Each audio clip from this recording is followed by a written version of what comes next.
हमारी मांगनी पूरी करो, पूरी करो। पुल बनाओ, पुल बनाओ, पुल बनाओ, पुल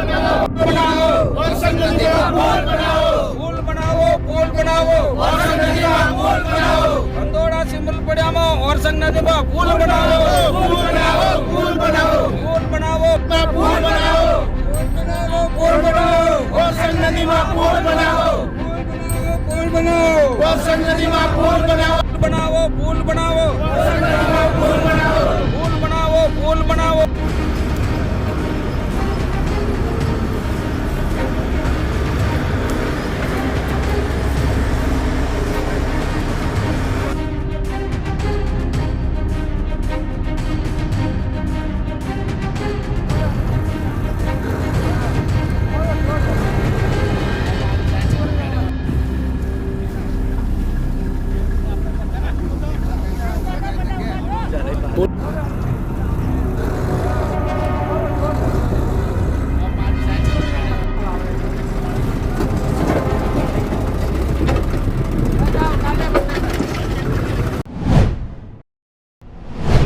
मारू नाम राठवा रेशिंगभाई जगलाभाई सरपंच चिमलफड़िया जुद्ध ग्राम पंचायत ना हमें तकलीफ हमारे उदयपुर जवा में बो पड़े छोकरों माटे ને વારંવાર 20-25 વર્ષથી અમે આ નદીમાં પૂરણ કરીએ લોકોના ફાળાથી, એટલે અમારે અહીં વારંવાર રજૂઆત છે કે અમને પુલ બનાવી આપે. રજૂઆત ધારાસભ્ય સંસદને બધાને રજૂઆત કરેલી છે. એ વહેલી તકે અમને ઓછામાં ઓછા લોકો છે ને 2000-3000 જેવા જોડાય, 6 થી 7 લાખ જેવું થાય. એટલી જ છે સરકાર જોડે કે અમને પુલ બનાવી આપે. કાર્યકરો મહેનત સરકાર જોડે છે ને સરકાર જોડે રહેશું જ, પણ અમારે છે ને પુલ બનાવી આપે એવી અમારી માંગ છે. મીનાબેન ફુલસિંહભાઈ છે. હું પાદરવાડ ગામમાં રહું છું. અમારા પાદરવાડ ગામ અને સિમલ ફળિયા વચ્ચે એક ઓરસંગ નદી આવેલ છે. ત્યાં અમારે આવર જવામાં તકલીફ પડે છે. ત્યાં એક બ્રિજ બનાવવા માટે સરકારને વિનંતી છે. એક આવી બધી પરિસ્થિતિ બધા લોકો સિમલ ફળિયાના તેમજ બધા લોકો રસ્તા બનાવવા માટે કામ કરી રહ્યા છે. અમારે તકલીફ તો પડે છે. 12 કિલોમીટર. કેટલા કિલોમીટર ફરવું પડે? 10-12. તો શું માંગ સરકાર જોડે તમે? કે અમારે એક બ્રિજ બનાવવા. હું રાઠવા અરવિંદભાઈ ફતુભાઈ, સિમલ ફળિયા. હું માજી સરપંચ છું. દર વર્ષે અમે ધંધોડાથી ઓરસંગ નદી વચ્ચે ઓરસંગ નદી આવેલી છે. એ ઓરસંગ નદી આવવાથી અમારા બાળકોને ભણવા જવા માટે ઘણી તકલીફ પડે છે. સિમલ ફળિયાથી જવું, છોટાઉદેપુર જવું હોય તો 12 કિલોમીટર થાય, અને સિમલ ફળિયાથી જેતપુર જવું તો 12 કિલોમીટર થાય.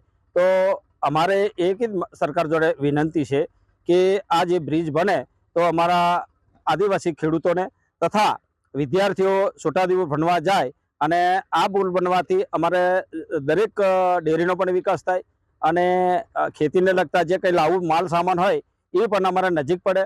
તો દર વર્ષે અમે સ્વખર્ચે ગામના લોકોએ ફંડ ભેગું કરી અને આ જે પુલ રસ્તો બનાવવા કરતા હોઈએ છીએ. તો અમારે સરકારમાં એટલી જ વિનંતી છે કે આ બ્રિજ માટે બનાવવા માટે અમે ખૂબ જ આજીજી કરીએ છીએ. તો આ પુલ બને એવી અમારી માંગ છે. આ ધંધોડાથી સિમલ ફળિયામાં બ્રિજ બને તો સામેના કિનારા 20 થી 25 ગામો આવેલા છે, અને એ ગામોની અંદર ડેરીનો પણ વિકાસ થયેલો છે, અને માધ્યમિક શાળાનો પણ વિકાસ થયેલો છે, અને સબસ્ટેશન પણ સિમલ ફળિયા ગામે એનો વિકાસ થયેલો છે. તો એ જે કર્મચારીઓને આવવા માટે પણ ઘણી તકલીફ પડે છે. શાળાઓમાં આવતા જે શિક્ષકો હોય એ શિક્ષકોને પણ ભારે મુશ્કેલી થતી હોય. તો અમારે સરકારને શ્રીને આ જ વિનંતી છે કે આ બ્રિજ બને તો અમારા જે સામા કિનારોને ભવિષ્ય ઉજળું બને અને વિકાસ વધે એવી મારી વિનંતી છે.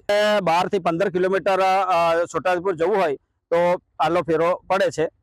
બ્રિજ બને તો અમારે 5 થી 7 કિલોમીટરમાં અમે એ ગામડામાં 5 થી 7 કિલોમીટર પડે. મારું નામ રાઠવા રસનભાઈ મસલાભાઈ. હું રહેવાસી સિમલ ફળિયાનો વતની છું. તો અમારે બીજો કોઈ ધંધો નથી, એટલે છોટાઉદેપુર માટે કોઈ શાકભાજી કરીએ કે પછી કોઈ બી કડિયા કામ કરવા ગઈએ કે ગમે તે કરવા જઈએ તો 15 થી 20 કિલોમીટર ફરીને જવું પડે. અને પછી સાંજે અમને આવા સમયના દાડાની અંદર 6 વાગે 5 વાગે છૂટે છે તો ઘરે આવવા માટે કોઈ સાધન નથી મળતા. એટલે ઘણા જણા પછી છોકરાને બાઇકો લઈને લેવા જવું પડે, અને ઘણા જણા શાકવામાં બૈરો મૂકી આવીએ છે તે પણ અમારે લેવા જવું પડે. કોઈ સાધન નથી અમારી આ બાજુ મળતું. બસ આવે છે પણ એ થોડી વહેલી આવી જાય છે. કોઈ કોન્ટ્રાક્ટ કે ગમે તે હોય એ બધા મંજૂરને મોડા છોડે. કોઈ દાડે માલ બાલ વધઘટ થયો તો 7 વાગે બી છોડે. તો આવા જવા માટે ને અહીંથી જવા માટે અમારે નાલેજથી ઓળિયાંબા લગીનો બહુ આખું ગામથી બહુ બહાર જવા માટે, એટલે એ બી બહુ ભયનો રસ્તો અમારે ખતરો છે. એના માટે અમારે સરકારશ્રીને એટલી વિનંતી છે કે તાત્કાલિક અમને આ રસ્તો મંજૂર કરી આપે પુલ, અને તાત્કાલિક પુલની કોઈ બી નેતા કે કોઈ બી આવીને સર્વે કરીને અમારો પુલનું વહેલી તકે કામગીરી શરૂ કરે એવું અમારી માંગણી ગામ લોકોની છે. મારું નામ પ્રદીપકુમાર મોહનભાઈ. હું સિમલ ફળિયા ગામનો વતની છું. અમે આ માટી પૂરણ છેલ્લા 25 વર્ષથી ગામ લોકો સ્વખર્ચે પૂરણ કરીએ છીએ. અમારી એક જ તકલીફ છે કે અમારે છોટાઉદેપુર જવા માટે ફરીને જવું હોય તો 15 થી 20 કિલોમીટર ફરવા પડે છે, અને સીધું જવા માટે સીધું હાઈવે ટચના માટે 2 કિલોમીટર ફેરવા પડે છે, અને ઉદયપુર જવા માટે 5 કિલોમીટરમાં જવાય છે. માટે આ પુલ બને તો અમારે સીધો રસ્તો સરળ થઈ શકે એમ છે, અને ભણવા જવા માટે છોકરાઓને પણ સરળ રસ્તો પડે છે. અને શાકભાજી કે કોઈ બી ધંધો વ્યવહાર કરવો હોય એ બી નદીમાંથી સુધી જવાય છે. એક જ આશા છે કે અમારે જેમ બને એમ ધંધોડાથી સિમલફળિયાનો જે કટ છે એમાં મિની પુલ પણ બની આપે તો પણ અમારા માટે રાહતના સમાચાર થઈ શકે એમ છે.